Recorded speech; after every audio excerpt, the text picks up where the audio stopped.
최근 드론이 비대칭 전력으로 떠오르고 있는 가운데 중국이 우리나라 K9 자주포를 상대로 강한 자신감을 드러내고 있습니다. 그도 그럴 것이 아제르바이잔과 아르메니아 전쟁에서 아제르바이잔군은 아르메니아의 막강한 기갑 전력을 상대로 드론을 운용해 승리한 전력이 있습니다. 또한 독일도 아제르바이잔군과 싸우면 질 수도 있다고 말하고 있는데요. 이에 자칭 드론 강국이라 자부하는 중국이 어깨가 높아진 것이죠. 하지만 한국이 개발한 무기체계 조합이 중국의 드론 전략을 완전히 무용지물로 만들었습니다. 이에 한국의 무기체계가 미국과 영국 등 큰 인기를 끌고 있다는데요. 과연 한국의 어떤 무기체계가 중국의 콧대를 꺾어놨는지 알아보겠습니다. 2020년 당시 아르메니아와 아제르바이잔 사이에서 벌어진 나고르노카라바흐 전쟁 당시 아제르바이잔은 총 3종류의 드론을 사용하며 러시아의 지원을 받은 아르메니아의 기갑 전력을 격파한 적이 있었습니다. 이는 세계를 충격으로 몰아넣었습니다. 그도 그럴 것이 군 전문가들은 아르메니아의 기갑 전력이 아제르바이잔 기갑 전력보다 우위에 있다는 점을 들어 아르메니아의 승리를 예상하고 있었기 때문입니다. 이 때문에 독일 내부에서는 전차 무용론이 제기되고 있었는데요. 독일 연방군사나 국방전략연구소 현대전 전문가인 미하엘 카를 육군 중령은 아주 극단적으로 표현해서 당시 분쟁에서 독일 연방군이 아제르바이잔군과 싸워야 했다면 독일 연방군의 기회가 별로 없었을 것이라고 밝혔습니다. 이는 독일이 미국 군사력 평가기관 글로벌 파이어파워의 군사력 지수로 140개국 중 15위에 집계되었어도 64위인 아제르바이잔에게 질 수 있다는 것을 드론이 지상군을 이용한 현대전에서 게임 체인저로 활약할 것임을 암시하는 것이었습니다. 이런 것들은 순식간에 제3세계에 퍼져나갔고 특히 중국의 귀에도 들어갔습니다. 중국은 세계 상위의 기갑 전력인 대한민국 육군 전차들에 맞서기 위해 끊임없이 드론 개발을 하고 있습니다. 중국은 아제르바이잔의 드론 운용을 보고 전차 무용론을 확신하게 된 것입니다. 특히 중국은 건국절 퍼레이드에서는 GJ-11 스텔스 전투 드론을 공개해 드론 기술력을 세계 만방에 과시했습니다. 중국은 드론 전력을 인도 접경 지역에 배치해 눈의 가시 같은 K9 자주포 견제용으로 쓰기 시작하며 강한 자신감을 드러내고 있는데요. 중국 군사 전문가 저우천밍은 드론에 관해서는 인도가 접경 지역에서 중국을 압도하리라고는 생각하지 않는다고 말할 정도였습니다. 또한 중국은 중국제 드론을 중동에 무분별하게 수출하여 중동에는 중국산 드론이 하늘을 뒤덮고 있습니다. 그런데 전차 무용론이 한국의 무기에 한순간에 반박됐는데요. 그 이유는 바로 비호2 ADS 때문입니다. 비교적 크기가 작고 빠르게 움직이는 드론은 웬만한 레이더에 새로 오인될 수 있습니다.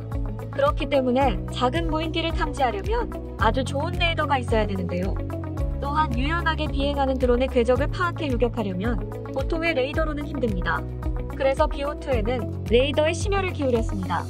중동 아덱스 2019에 공개된 비호2는 기본적으로 회전형 3차원 대공 레이더와 포탑에 고정된 형태의 X밴드 추적 레이더를 장착하는데 이들은 모두 A사 방식을 사용하고 있습니다. A사 레이더는 스텔스기를 탐지하기 위해 만들어졌기 때문에 아무리 뛰어난 무인기라도 5세대 전투기급의 스텔스 기능이 아니면 무조건 잡아낼 수 있습니다.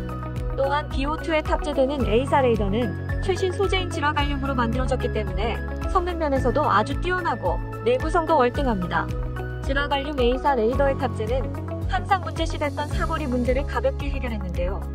A사 레이더로 비호2에 탑재되는 미사일의 사거리가 25km까지 늘어났습니다. 한마디로 비호2는 중국제 스텔스 드론의 천적과도 같다 말할 수 있습니다.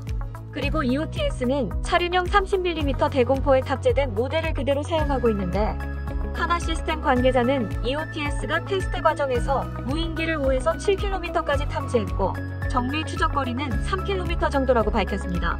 무엇보다 비호2 ADS는 무인기 격추를 위하여 40mm 신형포를 장착할 계획입니다. 이는 한때 미군에서도 큰 관심을 보였었는데요. 미군은 미사일이나 항공기 같은 첨단 무기에는 엄청난 기술을 가지고 있지만 반면 재래식 무기에는 투자를 잘하지 않은 편입니다. 그런데 미군도 중동 지역에서 드론 공격으로 골머리를 썩고 있습니다. 미군이 주둔하는 이라크 기지에 대한 이슬람 시아파 민병대의 무인기 공격이 잇따르고 있는 것인데요. 미군은 이라크 서부 알아사드 공군기지 상공에서만 무장 무인기 공격이 40차례 이상 있었다고 발표했습니다.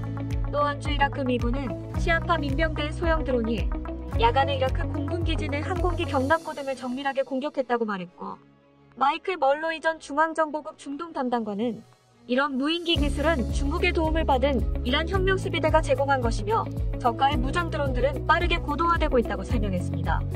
군사 전문가들은 친이란 민병대가 사용하는 드론이 미국의 공격용 무인기 MQ-9 리퍼보다 작으며 4.5에서 60의 폭발물을 탑재하는 것으로 분석했습니다. 미군은 이란 시아파 민병대의 드론을 격추하기 위해 시랩을 이용하고 있었는데 이는 수지 타산에 맞지 않았습니다. 비싸봐야 몇천만 원짜리 드론을 수억 원짜리 시랩으로 막기에는 무리가 있기 때문입니다.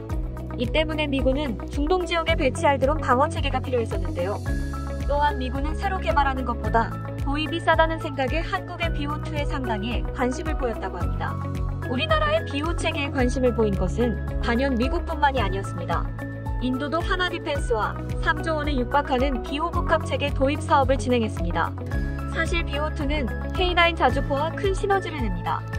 예를 들자면 시즈탱크와 골리앗 조합이라고 할 수 있습니다. K9 자주포가 포격 후 이탈이 빠르다고는 하지만 무인기보단 느릴 수밖에 없는데요.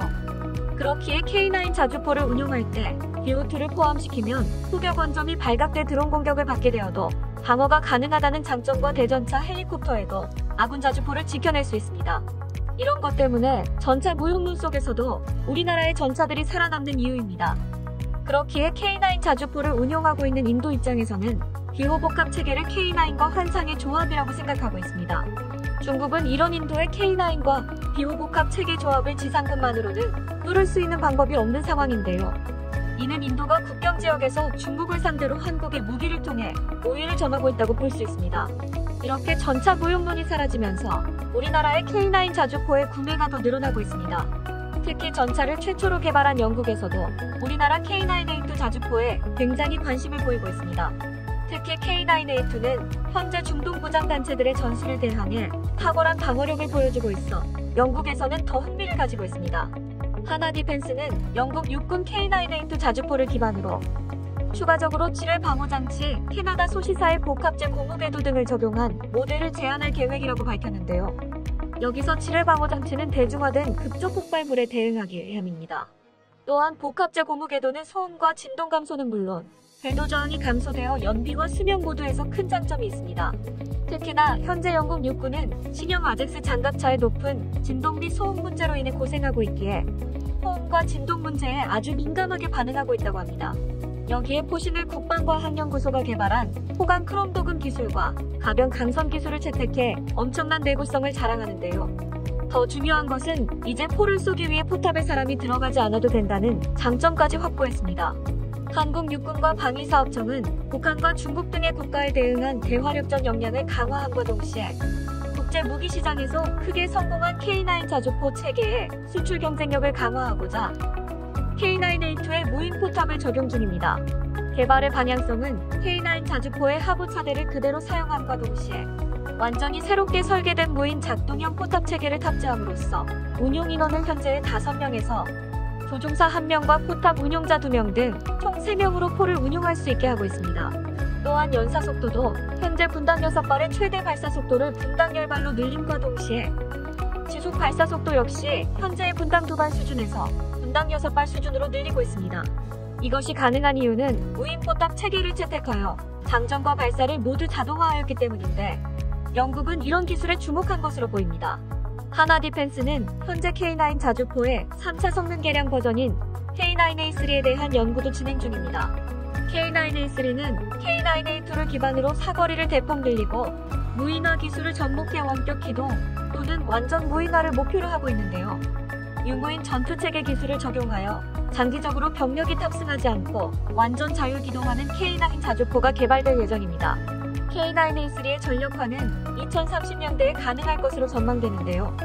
전문가들은 K9의 완전 무인화가 이루어지면 전장의 판도는 완전히 달라질 것으로 예상하고 있습니다. 우리나라는 이미 군진 무인 체계 기술 연구를 진행하면서 K9A3를 개발하면 한 명이 다수의 자주포를 운영할 수 있기 때문에 운용면에서 엄청난 효율을 기대할 수 있습니다. 이는 드론보다 더 획기적인 무기 체계로 사람들의 이목을 집중시키고 있는데요. 이 때문에 중국이 K9A3를 향해 이빨을 드러내고 있습니다.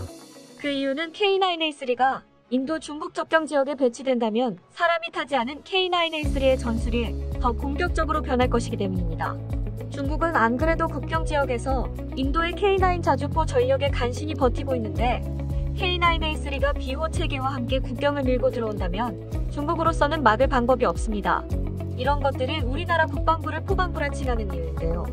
앞으로 어떤 강력한 화력을 가진 무기들이 개발되어 중국의 콧대를 꺾어 놓을지 기대가 되고 있습니다. 끝까지 시청해주셔서 감사합니다. 도움이 되셨다면 좋아요를, 다른 이야기도 궁금하시면 구독을 눌러주세요. 이 소식을 접한 남한 네티즌들은 어떤 반응을 보일까요?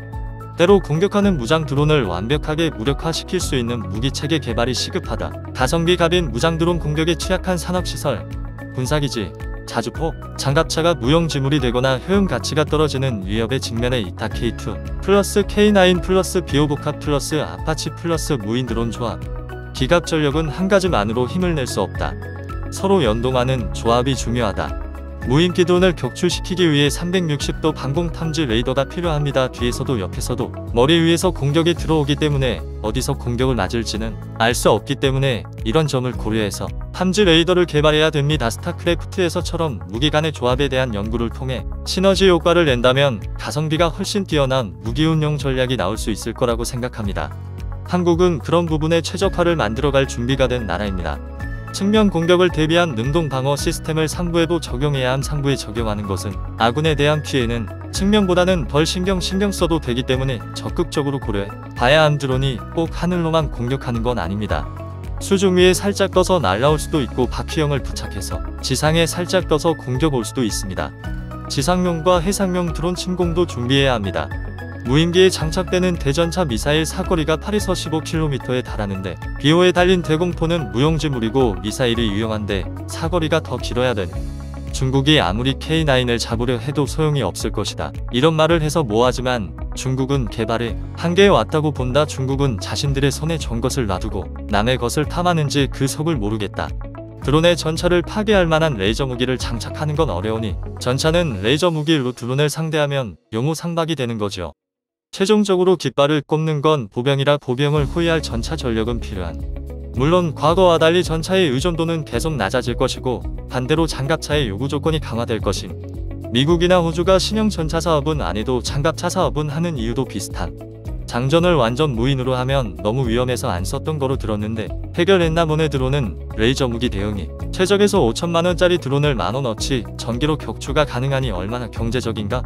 제가 1포병여단 733대대 브라보 부대 6포 조종수였습니다. 우리는 전자동 우로도 운영하지만 존나 아이러니하게도 수동이 사격 정확도가 더 높습니다. 백날 드론으로 감시하고 전기금포 지라르르도 못 이깁니다. 안심하세요. 사우디 UAE 수출용인의 엄청질 성능이 좋을 듯. 사우디 돈 많으니 최고사양 요구한 것이 한국 육군은 가성비 따지기에 저런 고사양 무기에 투자 안 한다 하지만 레드백처럼 만들어지면 도입은 할 것임. 사실 현대전에서 각각의 무기 체계보다는 네트워킹이 중요하다. 무기 간의 네트워킹을 통해 서로 보완하고 체계적으로 싸울 수